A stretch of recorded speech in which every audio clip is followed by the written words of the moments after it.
Hey, welcome to a Brew from the Terrace episode. It's whatever. I don't know. We're not really doing these chronologically, are we? And Jeff, in the Live. middle, we've got Andrew McGee. On the far, we've got Tom. I've not got a funny like quirk for Tom yet. But you are on the right, but not as far as we're a member of the far right, which is a usual podcast pattern. So, Yeah, that's good. That's good. I like that. um, Awesome. so yeah, we're here for the FA Cup live draw. We thought it'd be fun to do like a live reaction video, but also there's live. So if you're watching, say hi. But also, yeah, we just wanted to chat about what was happening in football, and it's been an interesting weekend in the FA Cup. More VAR issues. Was there any VAR issues? Am I making that up? No, because they don't use VAR in the FA Cup, do they? Well, if they have VAR in the stadium, so if it's a Premier League stadium, they will do. But if it's not a Premier League stadium, then no. Yeah. Which doesn't seem fair. It should That's seem like interesting. There's a discussion there. It shouldn't be done in any game if it's not being done. I think they should. Well, that's what I was going to say. There's a discussion that had been had there. You know, if you can't judge VAR for everything, why are you judging it for any of them?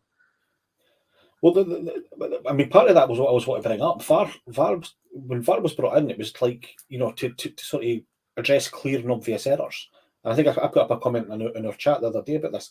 Every goal that's scored now in the Premiership, you cheat a wee bit, but then you have to hold yourself in because you're waiting for VAR to try and find some way to disallow it. And it's taken the enjoyment out of scoring a goal a wee bit for me. So... yeah, VAR has its many problems. I think, Tom, you came up with we're going to do a regular section, aren't we, on the VAR? Yeah, I think yeah. I think we will. Shall we introduce that in the next one when we've actually? We'll come back. It was a great name. I was like, well done. But the last couple of weeks, it seems to have kicked in a lot. Alex, I'll speak for personality. As a Liverpool fan myself, I'm staggered that we got that penalty against Newcastle. Jota took longer than an average VAR decision to go down from when he was touched. He was touched, no doubt about it. In both instances, the penalties they were touched. But you've got to think when a player takes 2 steps, 3 steps after, and then decides to go down, maybe VAR should be looking at that. Yeah. But to be on that game, Liverpool deserve to win it. I'm not saying Newcastle deserve to win, but it only takes one of them to go against you when you're not deserving to lose, and you feel a wee bit hard, don't you? Yeah, I think that they should have. They should have used it as an opportunity for to like take VAR out and actually give like the Premier League clubs like a little taster of the good time that we have in the Championship. Yeah. It's just there's no VAR. You score a goal, you celebrate. That's it. The goal's done. There's no looking at it. Look at every single goal now, and it's just ridiculous. But yeah, I think we should save the VAR chat for a podcast. I think that because we're going to be doing that regular feature, so we'll see what. There's always going to be something that comes up, and we can always discuss like the broad strokes of VAR, but actually, like it's the individual instances that really shine a light on it, isn't it? So we should save the chat for that. Yeah. Well, they'll be short of them. It's not like there isn't something every single week. A player that doesn't get booked, or a player that does get booked, or a player that totally. So, I think we should try and highlight the most ridiculous. Yeah, most ridiculous things. The one I've done a few. I've highlighted the numbers for tonight to see to like for the important teams. Okay. Should I read them out? I've got a few more interesting ones, but yeah, go for it. We can compare notes on. Okay, so I've just done it in order of the numbers. So I've got number 2, Wrexham is the first one we should keep our eye out for. Yeah. Number 3, Liverpool, obviously, because that's got some interest. I put Spurs in there just because they're a big team, but then I kind of did include the other big teams. 12 is Leeds, so keep an eye out for that. I was going to say, what are Leeds? 21 Man City, 30 Maidstone, who were the lowest ranked team. So it's probably worth. They won. They obviously won because they're in this one. They beat. Who did they beat? Stevenage. I think it was Stevenage. Was it 1-0 that won a penalty? and then there's 31 Newports or Eastleigh, who are quite low ranked as well, and that's a replay too. I didn't actually write down Wigan or Man U. Do we know what number they are? Yeah, I've got them. They're number 20. You missed them. You missed 25 Chelsea. Yeah, I kind of got sick of the bigger teams a bit later on, but I'll add them in small writing. So. And 17 is one that whole conversation about why we like the you're always looking for conversation about why we like the FA Cup. Yeah, you're always looking for an easy game, so I'm looking for 17 because that's Crystal Palace or Everton. Okay, right, yeah, sure. Okay, I'll make a note of that as well. Crystal Palace. Yeah, looking at, I mean, as a league, the fourth round's Glamour City, isn't it? Sorry? Say again? I was just saying the fourth round's Glamour City, isn't it? That's the fourth round's the one where, like, you look at that, you look at who's in the draw, and it is exciting because you now have like your this is the round where you have like Maidstone versus Chelsea or Maidstone versus, you know what I mean? These are the ones that can come in. That should have happened in the third round. Like you've had bigger ones. Yeah. There was one or two.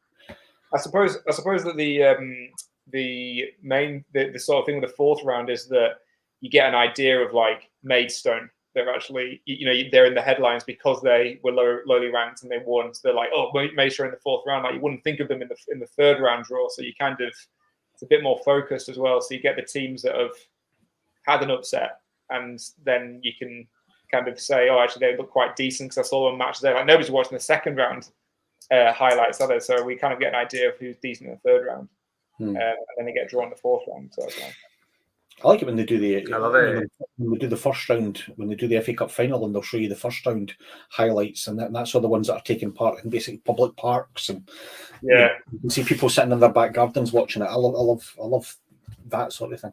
Yeah. We tried to do tried to look into once we looked into how to enter the FA Cup, because like our local team were like, just for a laugh, were like, should we try and enter the FA Cup? And you've got to enter the FA Bars first for 1 year. And then you get to do the preliminary round of the FA Cup. So yeah, that was how you do it. So you can't just go straight into the FA Cup. And it's probably about 15 rounds before you get to the round. Talk about like the first round proper, don't they? Is it like, and it's like first round proper? So like, there has been multiple rounds. You have to go through that preliminary stage before they can. They've been in the FA Cup for like 6 months before they actually get to play in the FA Cup. Well, I quite like I obviously follow quite a lot of smaller teams, and you do get an awful lot of like Lewis that I mentioned in the podcast that we've got coming up on Wednesday. But they in the lower leagues they have like the FAVs they have, and it's like basically like there's all these like regional trophies, but there is a national one which is like all the non-league teams in. Like I think below, like it's like the 8th tier, 6th, 7th, or 8th tier and lower. And it's like Johnson Paint. It's the Johnson Paint trophy, but it's the Papa John's. Right? That's amazing. That'll be like you've got the Scottish Junior trophy. You've always done all the same two teams that are playing for it usually. Famously the Papa John's trophy. The first year they did it, they gave the man of the match a pizza. Just so decent. I'm old enough to know because it's like the League Cup every couple of years gets a new sponsor. I'm old enough to remember when it was called the Milk Cup because it was sponsored by the British Dairy Foundation or something like that back in the sort of early 1980s. And then it's been the Coca-Cola Cup and in Scotland it was the Skull Cup, and I don't know who sponsors the League Cup now, but yeah. I wonder why you got for the Coca-Cola. Sorry, because in the Coca-Cola, I've got my uncle. He works for a company that does all the they do all the test all the pressurization equipment, and he usually has to work for like dentists and like medical facilities. But recently, just for Christmas, he was doing bars and Coca-Cola, and he said when he worked in bars, they were great. Like they were giving him like they were taking 2 liter like multiple 2 liter bottles off the production line and being like, here's a bottle of Iron Brew. This is the freshest this will ever be. And they gave him like limited edition ones that they don't sell anymore. and stuff like that. And it's like he walked away with like a dozen 2-litre bottles of Iron Brew, and then he did the Coca-Cola factory, and they gave him fuck all. Iron Brew, Scotland's national drink. Yeah, delicious. What else has been happening with football this week? I'm quite interested to see the number of players. It's the January transfer window. The number of players who went to Saudi Arabia that have suddenly decided that they didn't really want to be playing in Saudi Arabia anymore. I told you so to some of them. I'm not going to name any names, no better. But isn't there word that Jordan Henderson is going to go to Chelsea? I'd heard for Hendo that Chelsea are interested. I've heard that Hendo will take any offer of a Premier League side just to get out there. For a variety of reasons. His wife is living with him, and he basically just wants to come home. And I think he got a bit of grief. He was booed when he played for England a couple of months ago. So if any team comes into him, I think he'll. Yeah, he was a hypocrite, though, wasn't he? Like he was viewed as being like a. Yeah. Like I think he made a number of like sort of political statements, and not political statements. That's the wrong word. But he made a number of He was a high profile of the LGBT community, and then went to play in a country where that sort of lifestyle is not allowed. Oh, here we are. We're in the draw. Oh yeah, the draw's just come up, Jeff. So I'm watching it obviously on a stream, so we might be a few seconds between us. We'll see where we are. Okay. Yeah, as you like said, oh here we are. It had also just come up for me, so hopefully we're on the same wavelength here. Gary Mabbitt's talking. See, did you watch the football at the weekend there? I'm just going to say this because this is a guy I grew up with. How old does Chris Waddle look? He looks like my granddad now. The hair stripped back and stuff like this. He looks like. Looks like he'd be sitting in a pub with like a wee half pint and a nip. No. Yeah, totally. Well, I think that's the case for like quite a lot of those football, that generation of footballers now. They just look old. They've just suddenly went like from middle age, quite well dressed to old men. It's crazy. Yeah, totally. If you see like Ian Wright back in the day, like how like there was a highlight of a reel of him scoring a goal that was like a tap in, and he like over celebrated it. That was his taking a piss out of him on one of the football channels, and he looks like so skinny. Now he's like a bit of timber. He's put on a wee bit of weight, but I don't get anything. I know it's not wrong, but we'll come back to it. It's not football related, but I'll come back. We'll obviously come back to it because the draw's about to start. But Prince Nassim Hamid, from the 90s. Yeah, he's not like I saw him a couple of months ago on his son's boxing, and it was ridiculous. Here we go. Right. Yeah. So I think I just heard the balls go in like at the same time as they went in on my thing. So yeah, I think okay. First one. 14. That's not on the list. I'm slightly ahead of you. Oh yeah. Okay. Oh yeah. It's not even pull a number out and then don't put it on the screen. Southampton. Watford, Southampton. Yeah, that's fine. Yeah. I didn't want Watford away. 22, Blackburn. Ooh, Tom, that'll be your local draw if you can get it, is it? Yeah, probably Sheffield United closer. Ooh, Wrexham. Oh, are they? Oh, that's quite a good redraw for Wrexham. Championship game for Wrexham. I think they probably hope for better though, wouldn't they? You would think so. I mean, it's a good stadium, though. I mean, Blackburn's it's a Premier stadium. Yeah, definitely. Blackburn, the one that's just off the motorway, and you can see it if you're driving down that way. It's nice. Swansea. Who are you hoping for? That's Abby's team. Oh, is it okay? Who are you hoping for, Andrew? For Liverpool. To be honest with you, I'm hoping to avoid Manchester City, and I would take Everton or Manchester United, and at the moment I would take Chelsea as well. The only ones I really didn't want to play early, I didn't really want to play Spurs, and I didn't really want to play Manchester United. Manchester City. And plus, for a Premier League team, I think a Championship team would be good as well, because that's like an easy thing through to the next round. I think Leicester or Leeds would be a brilliant game. I think Leeds, I've said this a lot of times, Leeds are a great team to watch. I love the way they play. Yeah, and I liked watching them in the Premiership. So I'd quite happily have Leeds, and I wouldn't be confident, but I think we'd have a good chance there. yeah. I think it'd be a better game if it was at Elland Road. If it was Leeds versus Liverpool, I think it'd be a fiery game as well. That'd be a good game. But if it was at Anfield, I think you might win 3 or 4-0. To be honest. Possibly they do look like they're capable. They look a wee bit shaky. I forgot that was. What about here? Leicester versus Hull or Birmingham. Okay. I forgot how many teams are in the fourth round. 32, so it shouldn't take too long. Yes, 16 draws. Wednesday, I'd take that for Leeds away at Sheffield Wednesday. 27. Oh, no. Coventry. We've got to play Sheffield on Wednesday too. 25. Here we go. Chelsea. Not Liverpool. Like I think we could beat Liverpool, Chelsea, but again, you didn't really want to pay them at Stamford Bridge this early. 18. It's not. Oh, that's a big game. That'd be good. Yeah, that's your prize draw, I think, so far. Yeah. 11. Close to Leeds. That's right.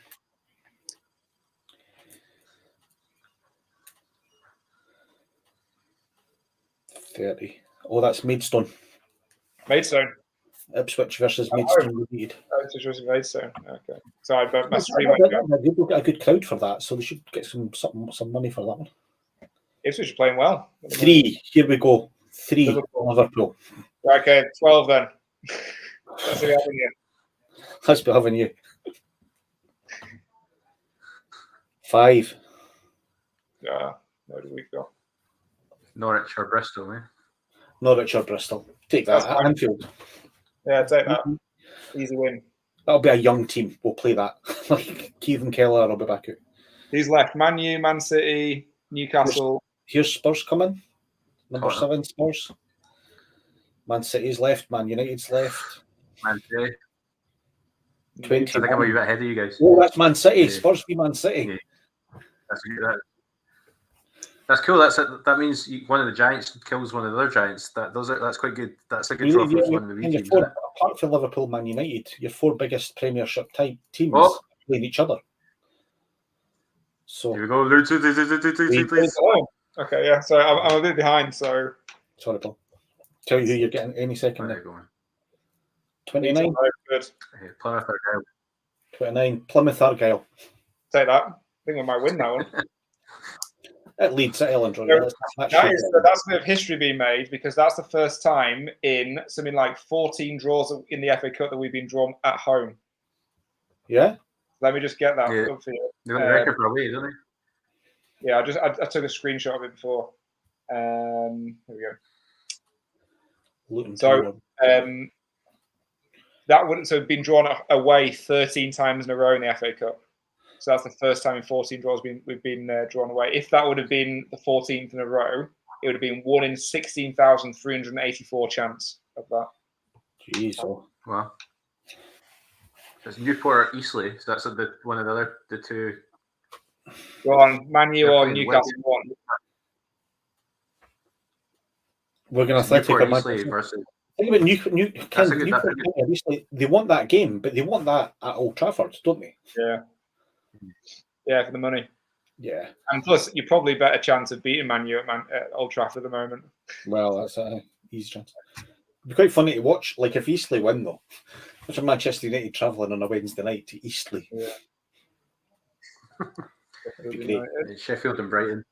Sheffield United, who it was quite weird watching Sheffield United win a game this weekend. Like, so another all Premiership fight. Yes, another Premier League. Last one then is Fulham and the final side of Newcastle. So there's some good draws there. I think I'd take that. I think if you don't get a big team, but in the terms for Leeds, it would be good to get a big team like Man U or Liverpool. Yeah. I think if you don't get one of them, you don't want to have to be playing like Luton or Bournemouth because you probably lose and it'd be rubbish. You either want a big team or a team you can win. against. So I think we've got Plymouth. I think we'll beat at home. I think we'll beat them. You should be beating Plymouth or Argyle at home. That's Andrew Weir saying Leeds. Yeah, there he is. Don't know why Andrew's not here. So yeah, I actually invited Andrew to join us for this, but he said he was a little bit too late, so that's a shame. So maybe he can get involved in the next podcast, but he's keen to get involved. Yeah, no, totally. I had a very similar thing. We might have had 5 of us tonight. That would be good. I'd invited my mate Jamie, who is a host on the Football, Beer and Punk Rock podcast. I was like, do you want to come along? He was like, I might be too late, and it's also the FA Cup, and I don't care about English football. So it's like, okay. Yeah, I'm just having a couple of your looks at the Silver Lake Stadium, where Eastleigh play their games. And so what we talked about, Ken, it's like standing changing rooms are 2 sheds on top of each other. Yes. Sort of, 5,500 capacity, 3,000 seats. It's a supermarket behind it or anything like that. I genuinely hope Eastleigh beat Newport, because that would just I'd just love to see Manchester United go there. Even if it is Newport, this is like that's a good. That'll be good as well. Like Newport, like Man U having to go to Newport, that's uncomfortable for them as well. Yeah, they're slightly bigger side. Yeah, it's Newport in Wales, is it? Yeah. Be a long journey for them. Midweek. No, it'd be on the Saturday. So there's Newport County or Newport Pagnet Town. Newport County, won't it? Yeah. Yeah, it's Newport County. Yeah. 18th in League Two.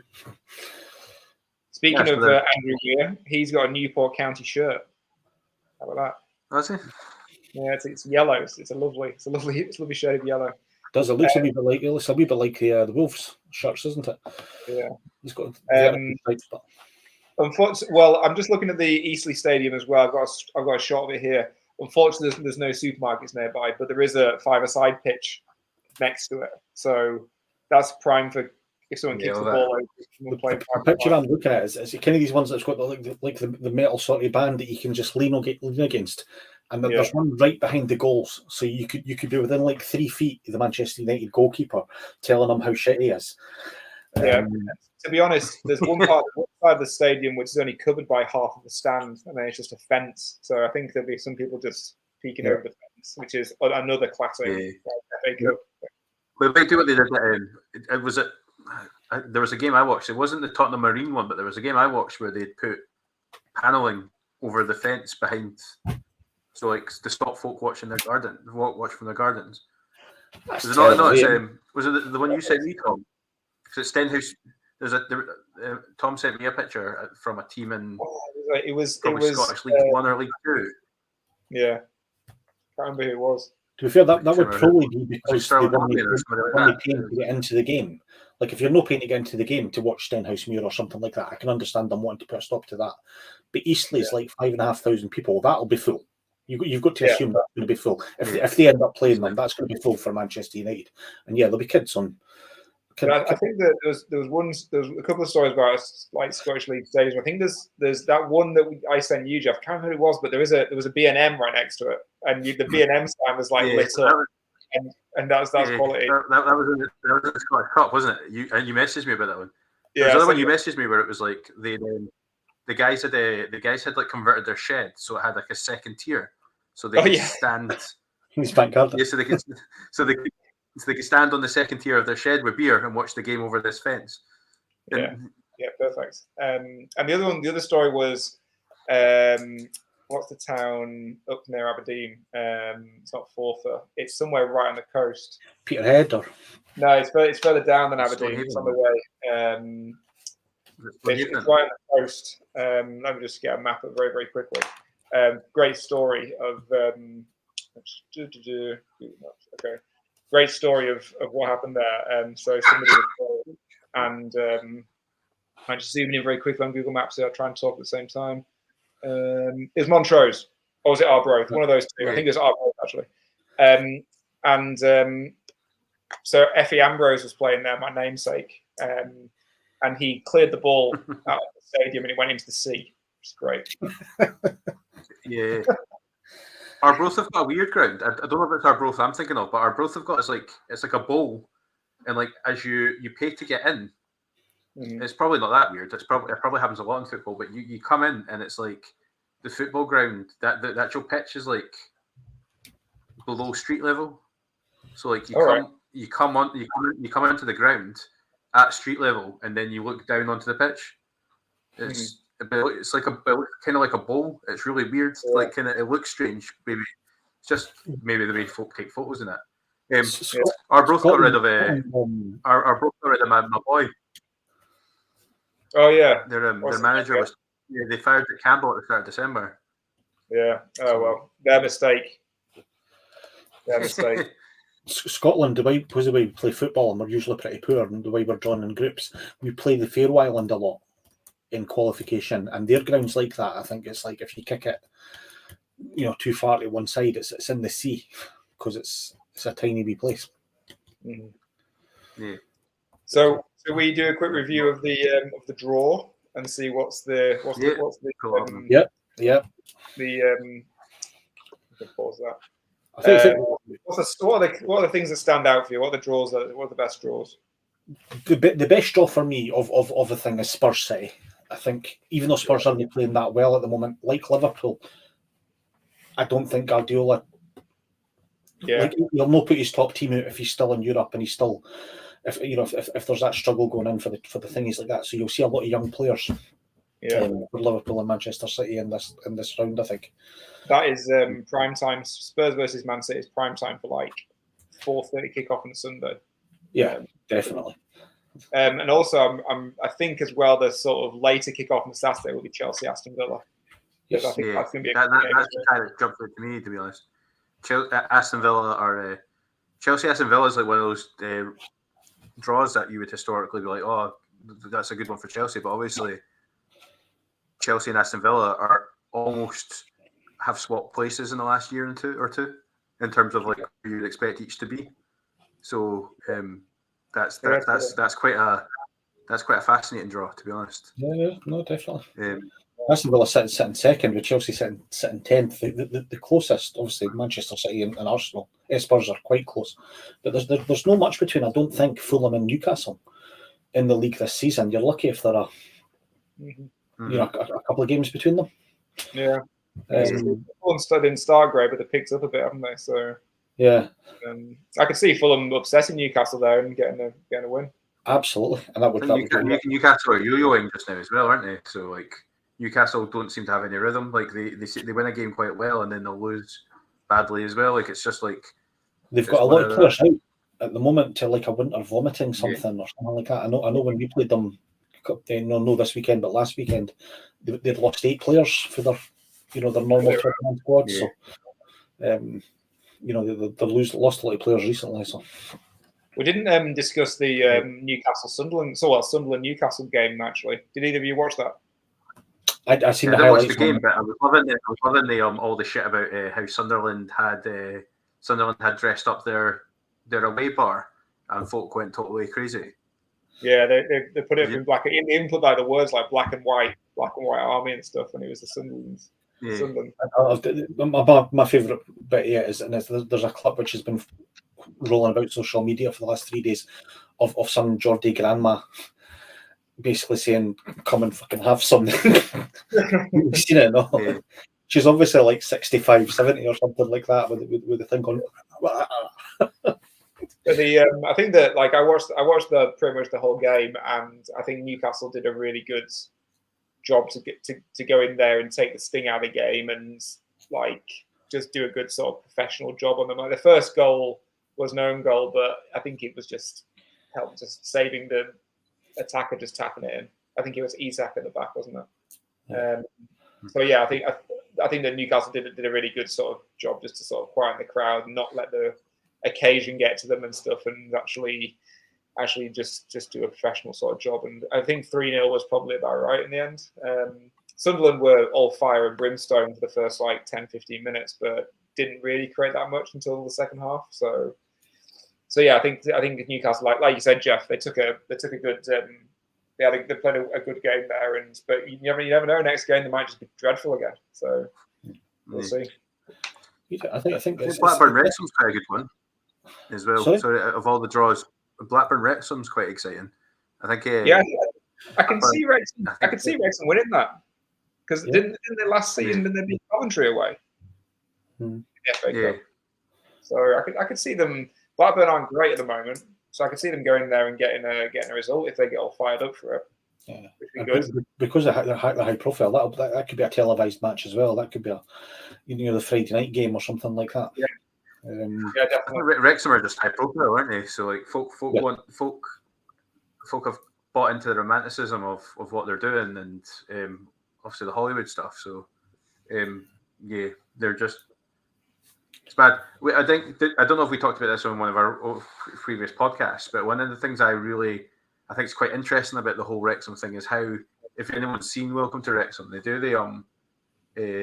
make it like, certainly they portray how much of a gamble it was in the first couple of episodes, and how they're betting millions of pounds on something that might not work, and it's obviously like a massive money spinner for them. We've spoken about this. I think, Ken, that they'll make more money than they're losing from TV rights and things like that. So my worry about it is when the TV show goes away and when the interest goes away, and if they go away, where does that leave Wrexham? Because if you look at like Gretna in Scotland, who had a millionaire owner who bought the team and took them to the Scottish Premiership, even though there was only like 800 people living in Gretna. They had to build a big stadium, and it fundamentally bankrupted the whole club, and it had to go out of business. They got to a Scottish Cup final, but now there is no Gretna. I think as well. That's a good draw for Blackburn. I think that they'll sell a few more tickets than if they were playing a Championship team. So I think they'll get a few people coming on to watch that. They'll get some TV money for that as well, I think. So. There's some good games there. Yeah. It's on the weekend of the 27th, 26th, 27th, 28th of January. So it's only a couple of weeks away, actually. Yeah. Like 2 weeks on the weekend. I got to say before that, we were talking about highlights of the weekend. Bamford's goal. Yeah. Before we went live, I think so. It was pretty special, wasn't it? Yeah, absolutely fantastic. It was. I was watching the game, and I was kind of, we went 1-0 up, and it did look quite comfortable. And then it was quite early in the second half, and I think I was like standing up, adjusting like the screen or something. I can't remember what it was. And I saw it, and I let out like a little woo, of surprise when they went in. Like I gave a little cheer when Leeds scored, but because it's the FA Cup, it's not as it's not as full throttle as if it was in the league. But the sound I made was quite surprising. But yeah, it was fantastic. I was saying beforehand that it did really. The co-commentator was saying it's better than Garnacho's goal because he had to control it. If you watch it again, he controls it with both feet off the floor in his chest and then the half swivel. And yeah, a real peach. But he's got stuff like that in his locker. It's some of the goals he's scored previously, especially in that first year in the Premier League. Smashes from outside the box and stuff. And he's got that in his game. He can really when he catches it. I mean, you might say that 8 or 9 times out of 10 it goes and hits the corner flag, but yeah, he does. He's got that classiness about him as well as Bamford. And and he's got quite a divisive figure at Leeds. A lot of people say that when he misses chances, he gets all the grief, and people saying, "Why is he playing? He can't finish." And then when he does something like that, everyone's like, "See," all the other people are like, "See, it was good all along. We should start him more often." So I was listening to his podcast today. He did that podcast with that comedian, and he was they were kind of doing the preview for it, and they were saying, so you got Peterborough in the cup. I'll be honest, what was the first thing you thought when you heard you got Peterborough? And he said, "Oh, my first thought, honestly, was I might get a game." And that's just amazing. I've been it's been classy. That was a total classy game. It was very good centre forward play, but actually, it also undermines how well Ethan Ampadu played. So Ethan Ampadu doesn't score basically ever. He scored 2 goals, and he assisted Bamford's goal. It was his ball forward. Yeah. So Ampadu was man of the match really because he was quality and did all his work in in the middle of the field that he usually does, but also scored twice. So yeah, it was overall a really good game. And Daniel Farker was saying afterwards that, a team at the top of League One are basically as good as a team at the bottom of the Championship. So it's like an away game in the Championship. So we did well to just totally dominate the game. They had like one or two half chances, but we played really well. And we've struggled away from home this season. So it's good to get that win under the belt. And I'm actually looking forward as well to the Plymouth game, because I feel we can win that game and go on to the sixth round, which would be great. And if we can get a big team like Liverpool or Man City or whatever, great. Well, Man City would be a bit boring, but if we get Liverpool, that'd be great. We probably end up playing someone like Coventry or whoever, someone not. You look at me. You win. You're in the last 16. You're getting rid of at least 3, maybe 4 Premier League teams again in this round. So, your chances of getting a good run at the quarterfinal, semi-finals is there. Yeah, that'd be fantastic. I mean, there's always one sort of team from the Championship that makes it to the quarterfinals or something. It could be us this season, but that'd be great. I'm a Leeds member, so I could get tickets to the quarterfinals as well if we get there, or the semis if we get that far as well. That'd be fantastic. But yeah, take it one round at a time. Take it one game at a time. Leeds or Leicester, you've got to fancy would be the ones, maybe. So. Yeah. Or Ipswich as well. They got a good draw. Who was it? Is that the playing? Is that Wrexham playing? Is that Maidstone? Maidstone playing Ipswich, right? Yeah, Blackburn. So Maidstone playing Ipswich. We're going to think back up again. Yeah. So, yeah. That's your, right, I think we want to get away to watch other games, so that's going to be kicking off any second now. You've got to fancy that they're going to score no goals at all. Hoyland's up front. Really? There you go. Yeah, well, good chat. The rumour today is that McTominay's on his way to Everton. He's on his what, sorry? McTominay on his way to Everton as part of a swap deal. Man United are after someone. Someone dreadful. Anana, maybe? No. Yes, it's something like that. I'm going to say I'm awfully racist, but it's. That sounds like a decent swap. If it's not that, I would be interested to see who it was. They're after Onana. Okay. And they're offering money plus Scott McTominay, which, as a Scotsman, I love Scott McTominay. Scott McTominay is the Scottish Ronaldo. Like, the man scored goals against world champions. Yeah. But yeah, Everton are the kind of team that could slot him in and he'd become like a total cult hero as well. Well, he's one of those because he plays for Scotland, surrounded by mostly Scottish players who, aside from a couple of people, there's not an awful lot of quality there, but they play well as a team. And he looks good, but you put him in a Manchester United or you put him in a top Premiership side, and he doesn't look as good. Also, Darren Fletcher was the same sort of thing. It's all about who you're surrounded by. So, you put him in Everton, he could become a decent player for Everton in the Championship next season. Yeah. No problem. Right, should we leave it there? Yeah, thanks for joining us, everyone. If you want to comment on what you think here, all that stuff, it's in the comment box. Do that. And we've got another show on Wednesday, a pre-record. I think this Wednesday I can't remember what it is. It's either my new FA Cup or Andrew's outrage at the UEFA top 10 teams. So I'm trying to remember what I was outraged at. That was like 3 outrages ago. Yeah, there was quite a lot to outrage there. 3 outrages ago. I'm going to start doing this thing where whenever I have one of these rants, I'm going to end it with a love to the family. Anyway, mate, love to the family. Yeah, guys, enjoy the game. I'll speak to you all later. You soon. Right, cheers, guys.